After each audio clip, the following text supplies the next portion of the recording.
So let's go through a project that you've done that, you know, is one of your amazing commercial conversions that may have had some interesting stories with the trades. I think, I mean, let's go through one that's gone through COVID, that's had, you know, the contractors go bust. So let's talk about the Carlisle, because that's probably the easiest thing to talk about, of lessons learned, positive lessons, as in things that you did well and that really helped, let's say, the values or whatever, but also things that didn't go so well that you actually recovered from or learned from and things like that. So there's learnings both ways. Let's do it. Let's do it. So yeah, just start from the beginning. How did you, were you specifically looking for this type of project, or did it kind of crop up? And if so, what were your search parameters? Okay, so the first thing, I'll go back on something I said earlier on, Emma. I don't believe in duplicating or, you know, going out into other areas that I don't know. I've got business partners in a couple of areas, so I work closely with those. And what we make sure is that we stick to things we know as far as possible. So we were just completing the engine shed in Whitby, so myself and Peter Abel, and we were looking for another project.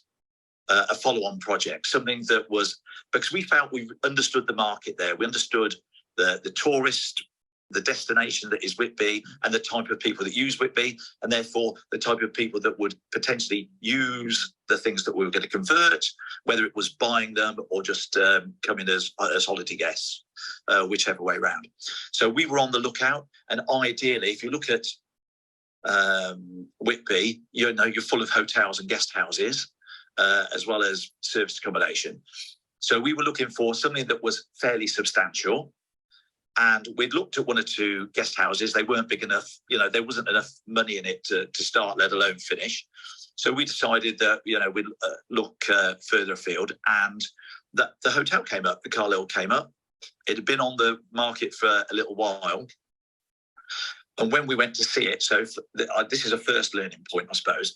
When we went to see it, we always try and get there a bit earlier so we can do a bit of a recce.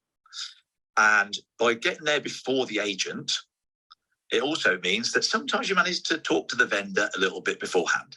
So this was the first thing that went in our favour, because we were going around the back, having a look, and it was a bit of a higgledy-piggledy sort of place. And this little voice says, "Excuse me, you come to have a look round?" And so we said, "Yes, we have actually." "Well, the agent's not here, but would you like a cup of tea?" "Of course we would. We'll go in and have a chat." And I always say that you want to make sure that whoever's selling it makes you want to make them feel as though you are going to be the best custodians of their building. Because if they've been there such a long time, you want to make sure that you are on their side and they're on your side. And if you're going to look after that building, this person had lived there for 40 years. Wow. And it had been owned by their parents. Oh my God. Et cetera. Yeah. Wow, so a real generational thing. They basically lived there for about 40 years. So it was really close to her heart, you can imagine. And we got chatting. And the first thing she said is, "Well, you've got to know that I've already sold half of it." "Yes, how do you sell half of a hotel?" Oh my God. All right, so it used to be 2 different boarding houses, B&Bs, hotels, been made into one over time. And they were selling it, the agents, one half or the other half or all together. And they were finding that it was difficult to get people to buy all of it. Yeah. And for us, we didn't want half. It was all or nothing. Another of my favourite things, singing. So one of my favourite songs is Ado Annis. For me, it's All or Nothing from Oklahoma. And that's definitely what it was for us, all or nothing. Anyway, we were talking to her and said, "Well, that's a pity, because we really wanted everything. We wanted the whole building, really. We're interested in the whole building." "Well, I won't go back on my word." "Oh dear, how are we going to get around this?" And he said, "But never mind, do you want to see some photos of the place?" And all of a sudden we started to form a connection. Peter, more so than me, in fairness to Peter, because he loves history. We both like history, actually. But we started getting talking, and we said, "Well, if you want to know the sort of things we do, how we look after the buildings, why don't you come and see what we're just about finishing?" And that's the engine shed. All right. great news, her father used to be a trustee of the engine shed. No way. Oh, you couldn't make it up, could you? So the next day she trundles off to the engine shed with Peter, and it just cements the relationship as far as they like us and they want to do deals with us. The agent arrives. He doesn't want to show us the half that's sold. You can't go in there because we've sold it. Right. So thinking on my feet, I said, well, at the moment, we've got electrics that run between both buildings that are shared. We've got gas, central heating that's shared. We really need to have a look round to make sure that we understand the whole. Weren't really worried about the thing. We just wanted to have a look. So yes, we got them sold on that. So at least we had a walk round of the whole building. But it was that connection. So connecting with the vendor is really important. I can't understate that, because that's probably what's won us 3 or 4 different things across the years when it's been either a close tussle, or like in this case, they'd already sold that first half and her word was her bond. She told me she wasn't going to break it, but she did. So that was the first learning. Get there earlier, get to talk to the vendor, and that was really positive. I think the next thing was we obviously were waiting for the sale of the refinance of the engine shed to be able to buy it. And what kind of numbers are we talking about, Andrew? So what was it up for? So it was up for £695,000. For how many rooms? It was 28 ensuite bedrooms, plus dining rooms, living rooms, kitchens, and a couple of flats in inverted commas for staff and the owners.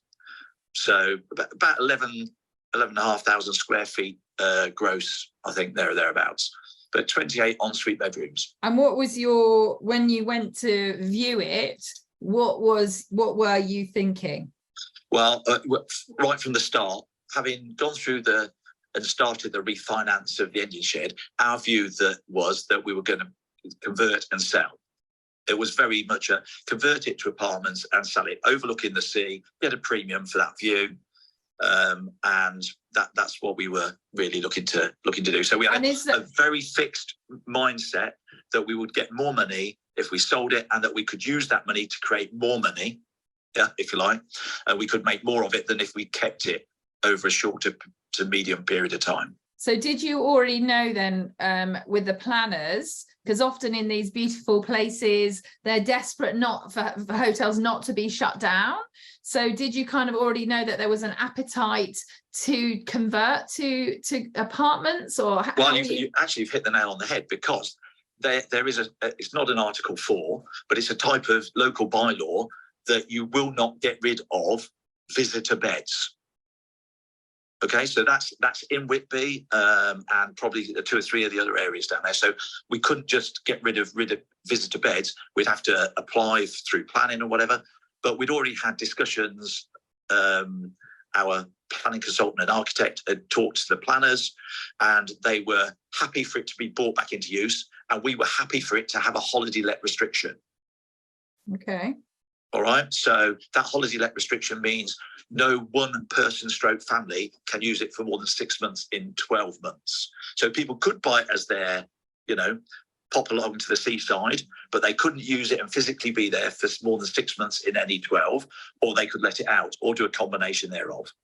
And so that's not a common thing, is it? You don't necessarily see that on Rightmove. How did you initially upfront price that kind of property compared to a normal flat, compared to, say, a hotel room type thing? Yeah, well, it was quite interesting because we had great discussions we've got 2 or 3 agents that we go to help us price things up there. And one of those agents actually came around the building and helped us with our layouts and pricing. So that was really useful. But no, we go to the agents, and we were basically told, actually, it'll almost have a premium there, whereas in Cornwall it gets a slight discount. In Whitby, it was almost like it gets a small premium. So yeah, it was quite an interesting conversation. Wow, that is amazing. So did you sort of inherently, you felt very confident from your discussions with the planning that potentially, because you were going to have this holiday let restriction, it was still basically visitor beds. Was the hotel shut at that moment? Yeah, so it had been closed for 2 years. So it's actually bringing it back into use. So that was another of our big pluses. It was bringing it back into use. And just by coincidence, our plans put back in, would you believe it, 28 bedrooms again.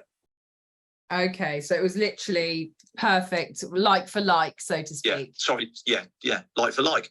And there were, I think, 28 bedrooms, 35 beds. I can't remember the exact number, but the exact number of beds, exactly the same. It's going to be the same. More by luck than judgment. Okay, great. So we kind of jump forward. You found this negotiation. Presumably the other party fell out of bed, or did she fall in love with you too? We couldn't afford to buy it all. Okay. So how do you buy half? So we reverted to buying half a hotel first. Okay. All right. Like so one of the things that that I like to do is use a SAS pension to help finance things.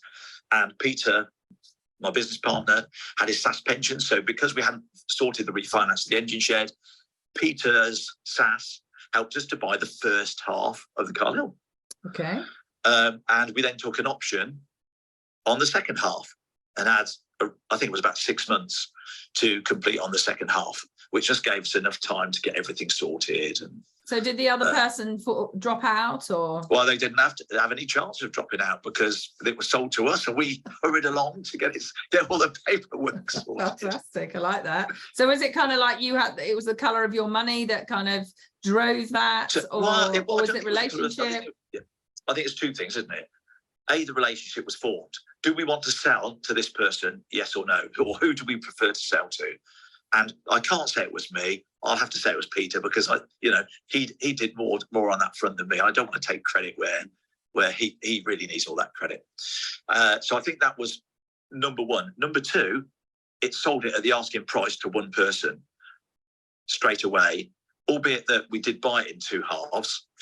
That they hadn't got to keep going looking for other buyers, and I think that was a real benefit for her, because her mother still lived in Whitby, and I think it made it easier to sort of do it all at once and not have it split between two people.